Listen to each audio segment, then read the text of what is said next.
Hi hello everyone అందరికీ నమస్తే. అందరూ ఎలా ఉన్నారండి? బాగున్నారా? నేనైతే చాలా బాగున్నానండి. ఇదైతే మంగళవారం వ్లాగ్ అండి. ఇప్పుడు టైం అయితే 6:30 అవుతుంది. మార్నింగ్ 6:00కే లేచాను.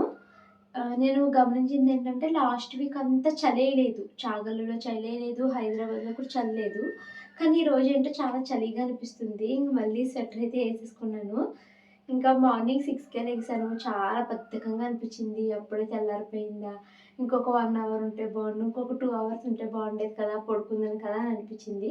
బట్ ఇంకా నేను నిద్ర అయితే లెగిసిపోయానండి. లేచి ఇంకా ఫ్రెష్ అయిపోయాను. జడది వేసేసుకుని వంటగదిలోకి వచ్చేసరికి టైం అయితే 6:30 అయిపోయింది. ఇప్పుడు ఇంక నేను బియ్యం కడిగి స్టవ్ మీద అయితే పెట్టేస్తానండి. తర్వాత ఈరోజు బ్రేక్ఫాస్ట్లోకి ఇడ్లీ అయితే వేస్తాను. నిన్న నైట్ మీరు చూసారు కదా, ఇడ్లీ పిండి అయితే రుబ్బు పడుకున్నాను. సో ఈరోజు బ్రేక్ఫాస్ట్ ఇడ్లీ వేస్తాను కాబట్టి చట్నీ ఖచ్చితంగా కావాలి. సో చట్నీకి వేరుశనగుళ్ళు అయితే వేపించుకుంటాను. ఇంకా కూర అయితే చాగల నుంచి చాలా చిక్కుడుకాయలు తీసుకొచ్చాను కదండి. చిక్కుడుకాయలు అయితే వండుదాం అనుకున్నాను. కానీ పిల్లలు లంచ్ బాక్స్లోకి చిక్కుడుకాయలు పెట్టాననుకో అన్నం తినకుండా తీసుకొచ్చేస్తుంది. సో అందుకనేసి 2 కోడిగుడ్లు ఉన్నాయండి. వాళ్ళకి ఫ్రైడ్ రైస్ లాగా చేసి అయితే పెట్టేస్తాను. నాకు నిన్న నైట్ది పప్పు మిగిలిపోయింది, అది వేసుకుని తినేస్తాను. కానీ మధ్యాహ్నం లోపల చిక్కుడుకాయ కూర కూడా వండేస్తానండి. నైట్కి ఇంకా వంట చేసే పని అయితే ఉండదు. చిక్కుడుకాయ కూర పిల్లలు స్కూల్కి వెళ్ళిన తర్వాత వండడం అయితే స్టార్ట్ చేస్తాను. ఫస్ట్ అయితే బియ్యం కడిగేసి స్టవ్ మీద అన్నం పెట్టేస్తాను. మరొక స్టవ్ మీద ఏమో వేరుశనగ గుళ్ళు ఫ్రై అయితే చేసేస్తాను చట్నీకి. పిల్లలకి లంచ్ బాక్స్ పెట్టాలి కాబట్టి ముందైతే బియ్యం కడిగి స్టవ్ మీద అయితే పెడుతున్నానండి. మా హస్బెండ్ లేరు కాబట్టి నేను షాను మనయ్యే కాబట్టి మా కోసమే వండుకుంటున్నాను. మా హస్బెండ్ నైట్ డిన్నర్కి వస్తాను, లంచ్కి రాను అని చెప్పారనమాట. సో ఇంకా మా కోసం మాత్రమే వండుకుంటున్నాను నేను. ఇంకా ఈరోజు ఈ వ్లాగ్ని నేను టైంకి పోస్ట్ చేస్తానో లేదో నాకైతే తెలీదు. ఈరోజు వ్లాగ్ పెట్టపోదాము అనేసి ఎడిటింగ్ 1 వరకు స్టార్ట్ చేయలేదండి. 1 తర్వాత ఎడిటింగ్ అయితే స్టార్ట్ చేశాను అనమాట. అసలు 1 వరకు ఏం చేసావు భవాని అంటే ఏమి చేయలేదండి. నా మైండ్ నాకే క్లారిటీ లేదు. చాలా చేయాల్సిన పనులు ఇంట్లో ఉన్నాయి. ఇల్లు శుభ్రం చేయాలి, గిన్నెలు తోమాలి, నేను ఫ్రెష్ అవ్వాలి, ఇలా ఇంట్లో నేను చేయాల్సిన పనులు చాలా ఉన్నాయి. ఫోన్ అంతా ఖాళీ చేయాలి ఎడిటింగ్లు పూర్తి చేసి. బట్ నేను ఏ పని చేయకుండా ఈరోజు 1 వరకు టైం స్పెండ్ చేసేసాను. ఇప్పుడు నేను వాయిస్ ఓవర్ ఇస్తున్నాను కదా, ఈ రోజు కోసం చెప్తున్నాను, నిన్న కోసం కాదు. సో ఫస్ట్ బియ్యం అయితే కడిగి స్టవ్ మీద అయితే పెడుతున్నానండి షాను మను వాళ్ళకి లంచ్ బాక్స్ కోసము. సరే మరి వ్లాగ్ ఎందుకు పెట్టపోదాం అనుకున్నాను అన్నది చెప్తాను మీకు ముందు. నాకు యూట్యూబ్ నుంచి రెవెన్యూ యాడ్ అవ్వటం మానేసిందండి. ఎందుకు ఆగిపోయిందో నాకు రీజన్ అయితే తెలియదు. కానీ రెవెన్యూ $0 చూపిస్తుంది అనమాట. అసలు $1 కూడా రెవెన్యూ యాడ్ అవ్వట్లేదు. సో నేను మొన్నటి వరకు లాంగ్ వీడియోస్కి ఎంతో కొంత రెవెన్యూ అయితే యాడ్ అవుతూ వచ్చింది. షార్ట్లకి రెవెన్యూ యాడ్ అవ్వట్లేదు అనమాట. ఎప్పుడు చూసుకున్న రెవెన్యూ సేమ్ ఉంటుంది, లేకపోతే ఒక $30-40 అలాగా తగ్గిపోతూ వెళ్ళిపోతుంది అనమాట. ఇదేంటి అసలు రెవెన్యూ ఎందుకు యాడ్ అవ్వట్లేదు అని నేను చెక్ చేసుకుంటే ఆల్మోస్ట్ 10 to 15 days నుంచి నాకు యూట్యూబ్ షాపింగ్ నుంచి రెవెన్యూ యాడ్ అవుతాం మొత్తం ఆగిపోయిందనమాట. ఆ విషయం నేను నిన్న రియలైజ్ అయ్యాను. అరే ఇన్ని రోజులు ఇంత కష్టపడి వీడియోలు పెడితే నాకు దీని మీద నుంచి ₹1 కూడా రాలేదా అనేసి నాకు చాలా బాధేసింది అనమాట. సరే తర్వాత రెవెన్యూ యాడ్ అవ్వట్లేదని నేను నిన్న నైట్ రియలైజ్ అయ్యానండి. తెలుసుకున్నాను అనమాట. ప్రతి వీడియో ఓపెన్ చేయడము, వాటికి రెవెన్యూ యాడ్ అవ్వకపోవడము. ఇంకా నేను క్రియేటర్స్ అందరికీ మెసేజ్లు పెట్టాను, మీకు రెవెన్యూ యాడ్ అవుతుందా, నాకు రెవెన్యూ యాడ్ అవ్వట్లేదు, $1 కూడా రావట్లేదు, ఇలా 0 కింద చూపిస్తుంది అనేసి వాళ్ళకి పంపించాను అనమాట. సో వాళ్ళలో కొంతమంది మాకు యాడ్ అవుతుందని చెప్తుంటే, కొంతమంది మాకు యాడ్ అవ్వట్లేదు, మేము ఇప్పుడే చెక్ చేసాము, మాకు యాడ్ అవ్వట్లేదు అనేసి చెప్పారనమాట. సర్లే ఇంకా అందరికీ ఉన్న కామన్ ప్రాబ్లమే కదా, యూట్యూబ్లో వచ్చిన ఇష్యూ అయి ఉంటుంది, అదే సాల్వ్ చేస్తుందిలే అని ఊరుకున్నాను. ఈరోజు మార్నింగ్ మళ్ళీ రెవెన్యూ చెక్ చేస్తే, అంటే ఇప్పుడు నేను పొద్దుటి నుంచి సాయంత్రం వరకు హెల్త్ బాగున్నా బాగోపోయినా ఎంత పనున్నా కూడా నేను ఖచ్చితంగా వీడియో అయితే వ్లాగ్ షూట్ చేసి పెడతాను కదండి. దానికోసం నేను చాలా టైంని ఫోకస్ పెడతాను. తర్వాత ఎడిటింగ్కి చాలా టైం స్పెండ్ చేస్తూ ఉంటాను. ఇంత కష్టపడి నాకు $1 రాలేదు అనుకో, అది నాకు చాలా డిసప్పాయింట్మెంట్ కింద ఉంటుంది కదండి. నేను ఆల్రెడీ మీకు చెప్పాను, నేనేమి ఇది సరదాకి చేయట్లేదు, నాకు డబ్బులు కావాలి, మేము హౌస్ అది కొనుక్కోవాలి, ఇదే నా టార్గెట్, దానికోసం నేను కష్టపడుతున్నానని మీకు చెప్పాను కదా. మరి ఇంత కష్టపడుతుంటే నాకు దాని నుంచి $1 కూడా యాడ్ అవ్వట్లేదు అనేసి అనిపించినప్పుడు నాకు ఎలా ఉంటుంది చెప్పండి. అయితే ఈరోజు రెవెన్యూ యాడ్ అయ్యిందా లేదా అనేసి చెక్ చేశాను. యూట్యూబ్ షాపింగ్ నుంచి అయితే నాకు ఏమీ రెవెన్యూ యాడ్ అవ్వలేదు. అంటే షార్ట్ వీడియోలకి నాకు రెవెన్యూ యాడ్ అవ్వలేదు అనమాట. సరే అనేసి లాంగ్ వీడియోకి ఏమన్నా యాడ్ అయిందా అని చూస్తే దానికి కూడా మళ్ళీ $0 ₹1 కూడా యాడ్ అవ్వలేదనమాట. ఇదేంటి ఇంత కష్టపడి చేస్తుంటే ప్రతిరోజు 0 చూపిస్తుంది అనేసి అనిపించింది. సరే అనేసి యూట్యూబ్ స్టూడియో ఓపెన్ చేస్తే అక్కడ 2 నోటిఫికేషన్స్ అయితే వచ్చున్నాయండి. యూట్యూబ్లో ప్రాబ్లం వచ్చింది. సో అందుకనేసి మీ రెవెన్యూ ఒకటి అంటే లాంగ్ వీడియోస్కి పెట్టిన రెవెన్యూ కానీ లేదా షార్ట్ వీడియోస్లో యూట్యూబ్ షాపింగ్ నుంచి వచ్చే కమిషన్ కానీ మీకు యాడ్ అవ్వట్లేదు అనేసి ఉందన్నమాట. అప్పుడు ఓకే, ఈ ఇష్యూ నా ఛానల్లో వచ్చిన ప్రాబ్లం కాదు, ఇది యూట్యూబ్ సైడ్ ఇష్యూనే కదా అనేసి ఇంకా సరే ఈ ప్రాబ్లం సాల్వ్ అయ్యే వరకు మనం వీడియోలు పెట్టొద్దు, అసలే కాల్ కూడా బాగా లాగేస్తుంది కదా, ఒక 2-3 డేస్ రెస్ట్ తీసుకుందాం అన్నట్టుగా నేను ఎడిటింగ్ చేయడం అయితే ఆపేసాను అనమాట. మళ్ళీ 1 o'clockకి ఫోన్ అయితే ఓపెన్ చేసి చూస్తే రెవెన్యూ యాడ్ అయ్యిందండి. $17 అయితే రెవెన్యూ యాడ్ చేసి ఉంచాడనమాట.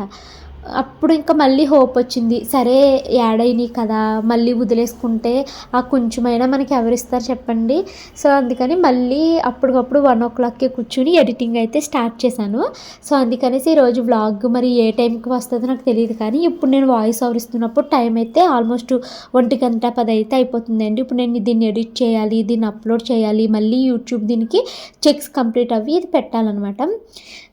అయితే ఇప్పటికి లాంగ్ వీడియోకి రెవెన్యూ ఇచ్చాడు, కానీ షార్ట్ వీడియోల నుంచి నాకు చాలా రెవెన్యూ పోయినట్టేనండి.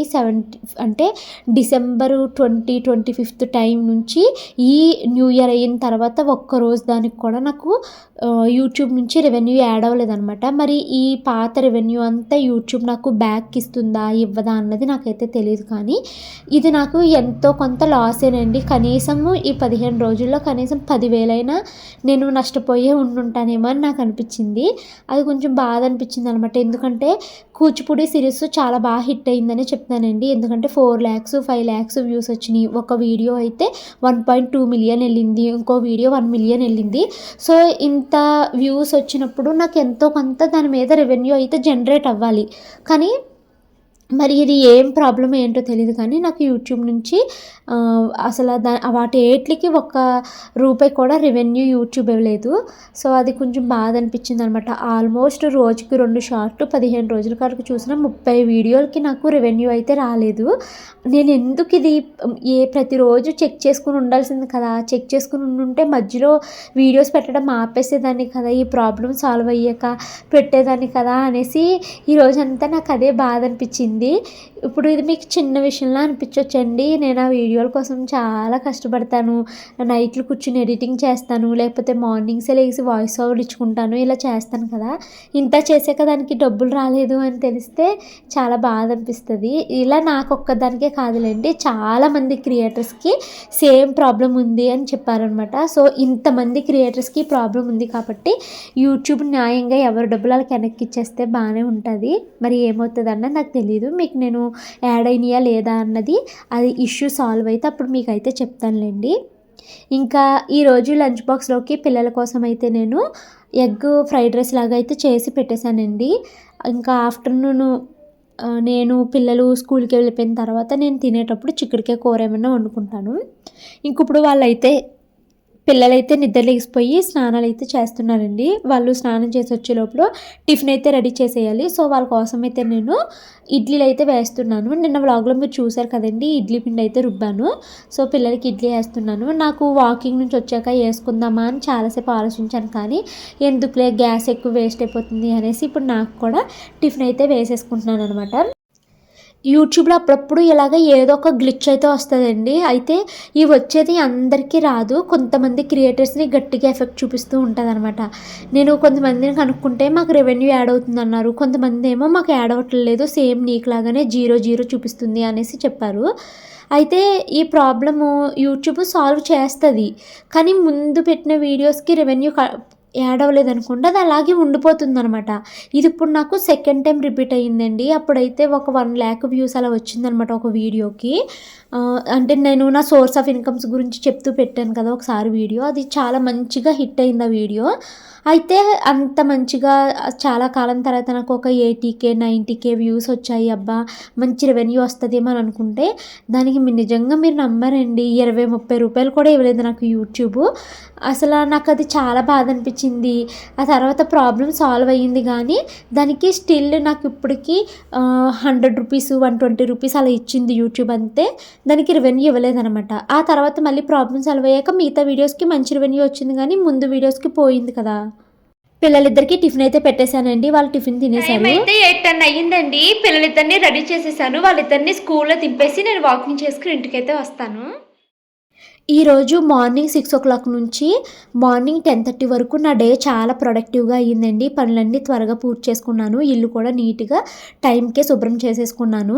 పనులన్నీ చక్కగా 10:30 వరకు చాలా బాగా అయినాయి. నేను మార్నింగ్ 6:00 నుంచి ఇంట్లో పనులన్నీ కంప్లీట్ అయ్యే వరకు, అంటే ఏ టైం అయినా సరే కానీ ఇంట్లో పని అంతా కంప్లీట్ అయ్యే వరకు ఫోనే ముట్టుకోకూడదు అని అనుకున్నాను. సో అందుకనేసి ఇంకా నేను ఫోన్లో యూట్యూబ్ కానీ ఇన్స్టాగ్రామ్ కానీ ఫేస్బుక్ కానీ ఏమీ ఓపెన్ చేయకుండా నేను క్విక్గా నా పనులన్నింటినీ అయితే పూర్తి చేసేసాను. 10:30 వరకు చాలా ప్రొడక్టివ్గా గడిచిన నా డే. 10:30 తర్వాత టిఫిన్ చేస్తూ టీవీ చూద్దాం అన్నట్టుగా టీవీ చూశాను, అదే ఫోన్ చూస్తూ స్టార్ట్ చేశానండి. అంతే ఇంకా అయిపోయింది నా డే. అక్కడికి కొలాప్స్ అయిపోయింది అనమాట. ఇంకా ఫోన్ చూడడం మొదలెట్టాము అంటే గంటలు ఎలా అయిపోతుందో నాకే తెలియదండి. పోనీ అలాగని నేను ఏమి రీల్స్ చూస్తూ స్క్రోలింగ్ చేస్తూ కూడా టైం వేస్ట్ చేయను. నాకు ఏదైతే ఉపయోగపడతాయో అవే చూస్తాను. వాటికి ఎక్కువ టైం కేటాయించేసి టైంని వృధా చేస్తున్నాను అని నాకు అనిపిస్తుంది అనమాట. ఇంకా నేను అమ్మ చిన్నమ్మ వాళ్ళు ఇలా ఫోన్ చేస్తే వాళ్ళతో మాట్లాడుతూ ఇల్లు అయితే నీట్గా సర్దేసుకున్నానండి. మా పిల్లలకి ఎన్నిసార్లు చెప్పినా వాళ్ళకి అసలు బుద్ధే ఉండదు.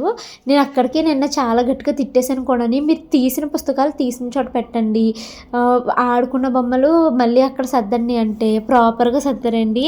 రోజుకి పెన్సిల్ పోయిందంటారు, ఎరేజర్ పోయిందంటారు. అస్తమానం అలా పోగొట్టుకుని వస్తే ఎక్కడ చెప్పండి. ఒక ఎరేజర్ 5 రూపీస్ ఉంటుంది, పెన్సిల్ 5 రూపీస్ ఉంటుంది. అమ్మ పెన్సిల్ పోయింది అని గారంగా నేను ఎక్కడ తిట్టేస్తానా అని ఏడుతున్నట్టు, ఇంకా ఏదో సారీ ఫీల్ అవుతున్నట్టు అలాగా సమాధానం అయితే చెప్తారనమాట పెన్సిల్ పోయింది అని.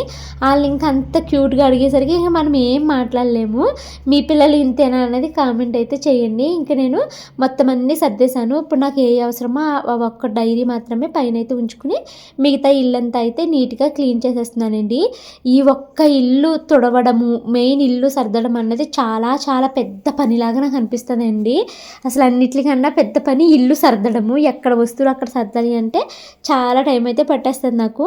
సో ఇల్లంతా నీట్గా అయితే సర్దుకుంటూ వచ్చేసానండి. ఇప్పుడు ఒక్కొక్క గదిని నీట్గా అయితే క్లీన్ చేస్తున్నాను. పిల్లలు ఎప్పుడెప్పుడు ఎదిగిపోతారా అని అనిపిస్తుందండి ఒకసారి. ఎందుకంటే సర్దిన ఇల్లు పిల్లలు ఇంట్లో లేనంత వరకు అలాగే నీట్గా ఉంటుంది. అది 4-5 రోజులైనా కూడా అలానే నీట్గా ఉంటుంది. అదే పిల్లలు స్కూల్ నుంచి వచ్చారంటే ఇంకా అసలు ఇల్లు తుడిచి ఎన్ని రోజులు అయ్యింది అని అనుకుంటారేమో జనం అని అనిపిస్తుంది అండి. అలా చేసేస్తారు. క్రాఫ్ట్లు అంటారు, పేపర్లు కట్ చేస్తారు, లేదా కలరింగ్ అంటారు, స్కెచెస్ క్రయాన్స్ అన్నీ తీస్తారు. ప్రాపర్గా నీట్గా సర్దుకుతారు కానీ అది నీట్గా ఉండదు. అలా అయితే చేస్తూ ఉంటారు అనమాట. ఇల్లు మొత్తాన్ని క్లీన్ చేసేసానండి. ఇప్పుడు చూసారు ఎంత నీట్గా ఉందోని. ఇంత నీట్గా పిల్లలు స్కూల్ నుంచి వచ్చే వరకే ఉంటుందండి. తర్వాత మళ్ళీ మామూలుగా అయిపోతుంది. అసలు తుడిచానా లేదా అన్నట్టుగా అయిపోతుంది అనమాట. ఇంకా నేనైతే స్నానం చేయడానికి అయితే వెళ్తున్నానండి. ఇంకా స్నానం చేసేసి కొంచెం టిఫిన్ తినేసి క్విక్గా నేను ఎడిటింగ్ పని అయితే పూర్తి చేసేయాలి. ఇంకా టైం ఇప్పటికి 10:15 అలా అవుతుంది. 10:30 కల్లా షార్ప్ టిఫిన్ తినేసి ఎడిటింగ్ అయితే స్టార్ట్ చేయాలనుకుంటున్నాను. కానీ అన్నీ అనుకున్నట్టు అవ్వవు కదండి. టిఫిన్ తినేసరికి టైం అయితే 11 అయితే అయిపోయిందనమాట. టైం అయితే 10:30 అయిపోయిందండి. నేను చిక్కుడుకాయలు కూర వండాలనుకున్నాను. కనీసం ఆ చిక్కుడుకాయలని పూర్తిగా నేను వలవలేదు కూడాని. ఇవి పూర్తిగా తీయలేదండి. ఇప్పుడైతే 10:30 అయిపోయింది టైము. త్వరగా టిఫిన్ తినేసి కొంచెం ఎడిటింగ్ ఉంది, ఆ ఎడిటింగ్ కంప్లీట్ చేసేసుకుని అప్పుడు కూర అయితే వండుతాను. సో మార్నింగే పిల్లలకి వేసినప్పుడే నేను ఇడ్లీ అయితే వేసేసానండి నాకు కూడాని. సో ఆ ఇడ్లీ అయితే తినేసి ఇంక ఎడిటింగ్ అయితే స్టార్ట్ చేస్తాను. టైం అయితే 3:00 అయిపోయిందండి. నేను పిల్లలిద్దరిని స్కూల్ నుంచి తీసుకొచ్చిన తర్వాత భోజనం అయితే ఇప్పుడు చేస్తున్నాను. చిక్కుడుకాయలు కూర వండుదాం అనుకున్నాను కానీ వండలేదు. నాకు ఎడిటింగ్ చేస్తూ ఉండగానే చాలా నిద్ర వచ్చేసింది అనేసి పడుకుని పోయాను అనమాట. ఇంకా తర్వాత లెగిసి పిల్లలిద్దరిని స్కూల్ నుంచి అయితే తీసుకుని వచ్చి ఇప్పుడైతే అన్నం తింటున్నాను. మా షాను ఎలాగో స్కూల్ నుంచి వచ్చిన తర్వాత ఒక ముద్ద అన్నం తింటుంది కదండి. ఇంకా నేను తింటున్నప్పుడే దానికి అన్నం కూడా తినిపించేశాను. ఇంకా భోజనం చేస్తూనే షాను మను వాళ్ళిద్దరూ అబాకస్ హోంవర్క్ అయితే ఉందనేసి అదైతే కంప్లీట్ చేసుకుంటున్నారండి. ఇంకా తర్వాత అయితే ఇంక నేను వ్లాగ్ అయితే ఏమీ షూట్ చేయలేదు. ఈరోజైతే షాను వాళ్ళకి అబాకస్ క్లాస్ అయితే జరిగిందండి. పాపం అది వీడియో తీయడానికి కూడా అవ్వట్లేదండి, ఒకటే ఫోన్ అయిపోవడం వల్ల. స్క్రీన్ పైన అయితే టీచర్ నెంబర్ ఇస్తాను, మీకు ఎవరికైనా ఇంట్రెస్ట్ ఉంటే అబాకస్కి, రూబీ క్యూబ్కి, ఇంగ్లీష్ కానీ తెలుగు కానీ మీ పిల్లలకి నేర్పించాలి అనుకుంటే ఆ టీచర్ని కాంటాక్ట్ అయితే టీచర్ అయితే అన్నీ మీకు ఎక్స్ప్లెయిన్ చేస్తారండి, ఫీజు డీటెయిల్స్ అవన్నీని. ఇంకా షానుకి అయితే ఒక ముద్ద అన్నం తినిపించేశాను. చెప్పాను కదండి నిన్న వ్లాగ్లోని కాలు బాగా నొప్పి చేస్తుంది అనేసి. అసలు ఈరోజు కూడా నాకు కాలు బరువు ఎక్కిపోయినట్టుగా చాలా నొప్పి వస్తుంది. మెయిన్ కూర్చున్నంతసేపు ఏమి ఉండట్లేదు, బాగా నడుస్తున్నప్పుడు ఏమి ఉండట్లేదు. కానీ కాసేపు కూర్చుని లెగుస్తుంటే ఒక 10-15 అడుగులు వేసే వరకు కాలు అయితే చాలా నొప్పి వస్తుంది. ఇక నుంచుని ఎక్కువసేపు వంట చేసినా, ఇక నుంచుని ఎక్కువసేపు గిన్నెలు తోముతున్నా కూడా కాలు మీద బరువు పడుతుంటే నొప్పి చేస్తుంది అనమాట. సో ఇదే విషయాన్ని నిన్న వ్లాగ్లో చెప్తే చాలామంది రకరకాల కామెంట్స్ పెట్టారండి. కొన్ని కామెంట్స్ భయపడితే, కొన్ని కామెంట్స్ ఓకే నాకే కాదు ఈ ప్రాబ్లం చాలా మందికి ఉంటుంది అనమాట అన్నట్టుగా ధైర్యం అంతే ఇచ్చాయి అనమాట. ఒకళ్ళేమో ఇది ఆర్థరైటిస్ అనేసి ఇన్స్టాగ్రామ్లో మెసేజ్ పెట్టారు. నాకైతే చాలా భయం వేసిందండి. కొంతమంది ఇదేదో చెప్పారబ్బా పేరు, ఫుట్ గురించి అయితే సంథింగ్ నేమ్ చెప్పారు. ఇది ఆ ప్రాబ్లము, చెప్పులు మారిస్తే సరిపోతుంది అనేసి అయితే చెప్పారనమాట. ఇదిగోండి కరెక్ట్గా ఆ పాదము హీల్ ఉంటుంది కదా, హీల్కి పైన చాలా నొప్పి అయితే వస్తుంది. ఇంకా మా ఆయనకి చెప్పాను, త్వరగా రా మనం హాస్పిటల్కి వెళ్దాము, లేకపోతే చెప్పులు మార్పించు అనేసి ఇలా చెప్పాను. వచ్చేస్తాను, వచ్చాక వెంటనే తీసుకుని వెళ్తాను అనేసి చెప్పారండి. ఇంకా కాళ్ళకి కాసేపు ఆయుర్వేదం డాక్టర్ అయితే ఇచ్చారు, అది మసాజ్ చేశాక రిలాక్స్డ్గా ఉంది. టైం అయితే 4 o'clock అయ్యిందండి. కూర అయితే ఇప్పుడు స్టవ్ మీద పెట్టాను. పొద్దునకి సాయంత్రానికి సరిపోతుంది అన్నట్టు అన్ని చిక్కుడుకాయలు కోసేసాను కదా. ఇంకా నేను పొద్దున్న పప్పు మిగిలిపోయింది వేసుకుని తినేసాను. ఇంక వంట చేసే అంత ఓపిక లేక చేయలేదు. నాకు బాగా నిద్ర వచ్చేసిందండి. స్నానం చేసిన తర్వాత ఒక 1 hour అయితే పడుకుని పోయాను నేను. ఇంకా లేచిన తర్వాత ఎడిటింగ్ అవి చేసుకుని పిల్లల్ని తీసుకొచ్చేసరికి టైం అయితే 3 o'clock అయిపోయింది. ఇంకా నేను ఇప్పుడు కూర స్టవ్ మీద అయితే వేసాను అనమాట. 3కి తిన్నాను ఈరోజు భోజనం చేసాక ఇప్పుడు కూర అయితే స్టవ్ మీద వేసాను. ఇంక ఈరోజు పిల్లలకి అబాకస్ క్లాస్ అయితే జరిగింది, అందుకనేసి ఇంకా గిన్నెలు తోమేటప్పుడు వీడియో షూటింగ్ అయితే చేసుకోలేకపోయాను. ఒక్క ఫోనే ఉందండి, సో అందులోనే పిల్లలకి క్లాస్ అయితే పెట్టాను అనమాట. ఇంక ఈ వ్లాగ్ అయితే ఇక్కడితో ఎండ్ చేసేస్తానండి. కొంచెం కాళ్ళకి ఏమైనా మసాజ్ లాగా ఏమైనా చేసుకుందాం అనుకుంటున్నాను. చెప్పాను కదా నిన్న వ్లాగ్లో కాలు బాగా నొప్పి చేస్తుంది నుంచుని మాట్లాడుతున్నా, ఎక్కువసేపు నుంచుని ఏ పని చేసినా కూడా కాళ్ళు బరువుగా అయిపోయినట్టు ఏదో అనీజీగా ఉంటుందన్నమాట. ఇంకా కాళ్ళకి కొంచెము మసాజ్ లాగా ఏమైనా చేసుకుందాము, ఆయిల్ మసాజ్ అనేసి అనుకుంటున్నాను. ఇంకా వ్లాగ్ అయితే ఏమి షూట్ చేయలేను. రేపు అసలు ఇంకా వ్లాగ్ మొదలెడతానో లేదో కూడా తెలియదండి. కొంచెం రెస్ట్ కావాలి అనేసి అయితే నాకు తెలుస్తుంది, రెస్ట్ అయితే తీసుకుందాం అనుకుంటున్నాను. సో ఈ వ్లాగ్ అయితే ఇక్కడితో ఎండ్ చేస్తున్నానండి. నాకు తెలుసు నిన్న వ్లాగ్ మీకు నచ్చలేదు, ఈరోజు వ్లాగ్ మీకు నచ్చలేదు అని. సో ఫస్ట్ అయితే మనసులో చాలా చాలా థాట్స్ ఉన్నాయండి, వాటన్నిటిని డైరీలో అయితే రాయాలి. అండ్ నిన్న డైరీ కూడా నేను రాయలేదు, చెప్పాను కదా పిల్లలతో పాటు డైరీ రాస్తానని చెప్పి. నిన్న ఒకటి పెండింగ్ ఉండిపోయింది, నిన్న డైరీ ఈరోజు డైరీ అయితే కంప్లీట్ చేయాలి. సో ఈ వ్లాగ్ అయితే ఇక్కడితో ఎండ్ చేస్తున్నాను. ఈ వీడియో నచ్చితే కనుక లైక్ చేసి కామెంట్ చేయండి. Thank you so much watching this video. Bye bye.